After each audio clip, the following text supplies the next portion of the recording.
Okay, good. And anyone who hasn't seen improv? Oh, sweet. This is going to be the best improv you've ever seen. Then. Like, hands down, dollar for the money spent.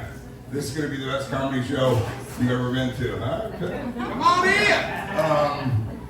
All right, so let's get started. I want to start out with this. I am 18 months cancer-free this month. How's that for a start of a comedy show? Yeah. 18 months cancer-free.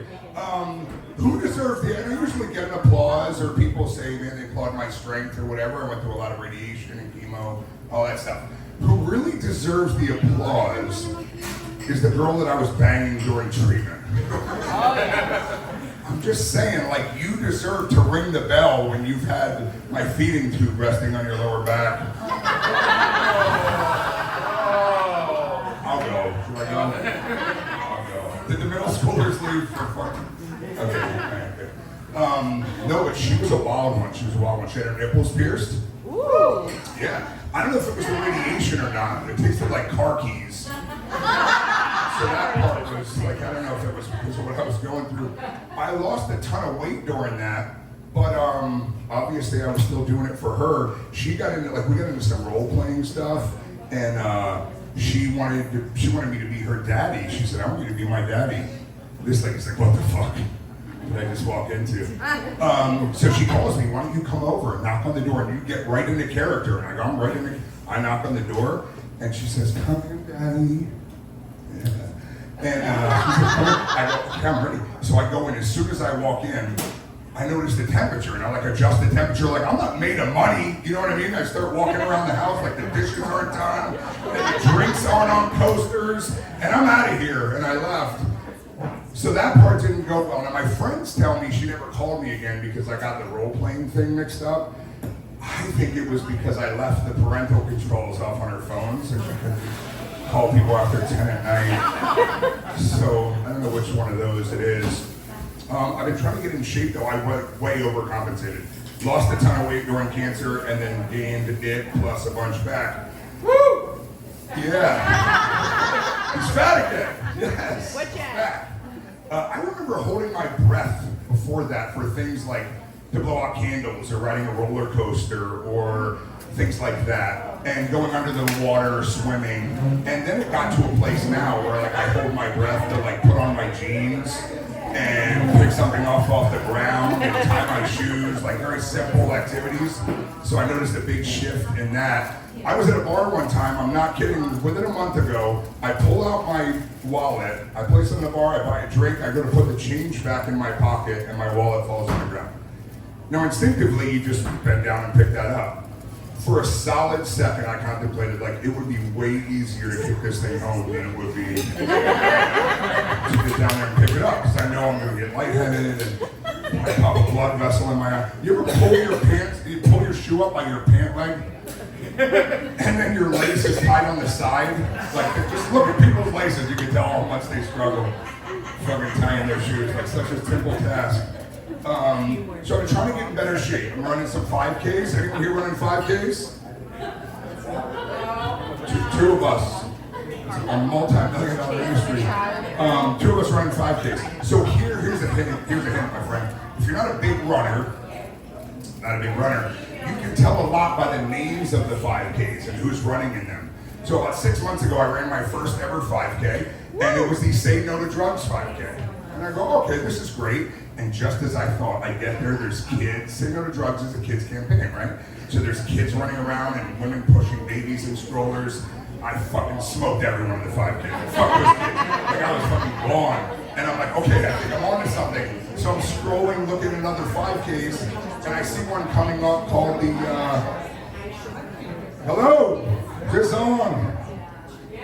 See when I'm coming, the hippie dash. So I go, hippies, all right, cool. This sounds like another good one. I get there. Now, do you know the tables that they have with bananas and muffins and stuff after the 5K? All the hippies fucking snacking. Boom, I smoked the hippies in the 5K. So I'm 2 for 2. And then I'm scrolling through my emails and I'm looking at new 5Ks coming up, and I see one a few weeks ago, and it's a fundraiser 5K. It's called the Parkinson's Challenge. And I'm like, well, that's a sweet one that I should do. I'm definitely going to run that one. because I'm fully positive I could beat a guy with Parkinson's in 5 minutes. That's a new joke. I'm just working on that. It's a little shaky. No, Friday. You're getting your fucking money's worth tonight, would you? Get in here, whatever. Somebody count the ticket sales. I feel like some of you snuck in for free. What else is going on? My son saw porn on my phone. Where's like Child Protective Service? Like, are we good? Tell this joke? Okay, I picked my son up from school a couple weeks ago. We're driving home. My son sees the Tesla Cybertruck. You guys seen that fucking terrible thing? Yeah. So he wants to know what it's worth. I hand him my phone. I stopped the joke there, but there's more. I hand him my phone. I'm looking at the street because I'm driving, and I hear, Dad. And I look over, and he's holding my phone up to me, and there is lots of blowjobs happening, like an excessive amount of blowjobs. And I get right into my improv role, right? That is disgusting. And I start panicking. What is it that you're looking at? Blowjobs and porn. Thanks for coming.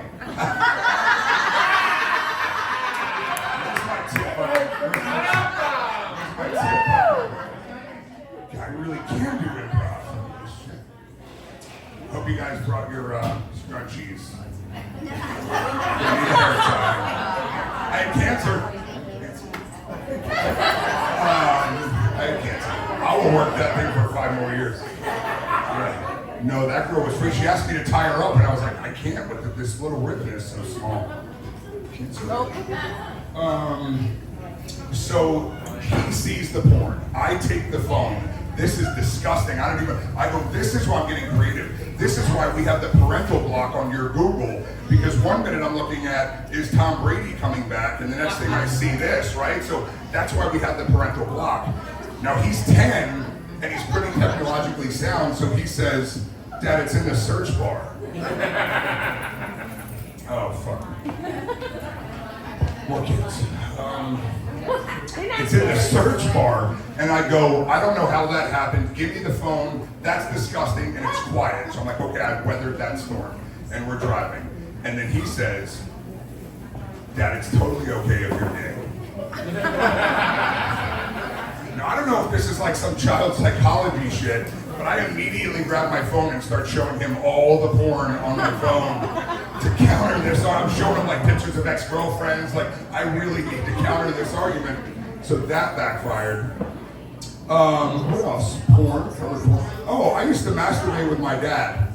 I didn't say that right. Hold on. Let me just tell this story. It's a hell of a teaser, though. It's a hell of a segue. So when I was younger, who here used to watch porn on VHS? Right? Yeah. So my dad had porn, and I would watch the VHS tapes. Now what happened is I always wanted to make sure that it ended right where he left it, so he didn't know I was watching it. So I would rewind it a little bit, and then do my thing. Here's where it got weird. I would rewind it and do my thing, and I realized I was finishing exactly where he last left off. Now I'm wondering if like women's periods sync up and stuff, like if my dad and I like synced up our strokes or something, because I feel like we were using the exact same amount of time to jerk off.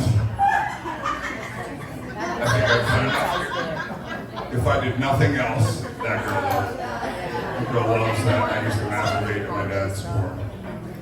All right, you guys ready for some real laughs?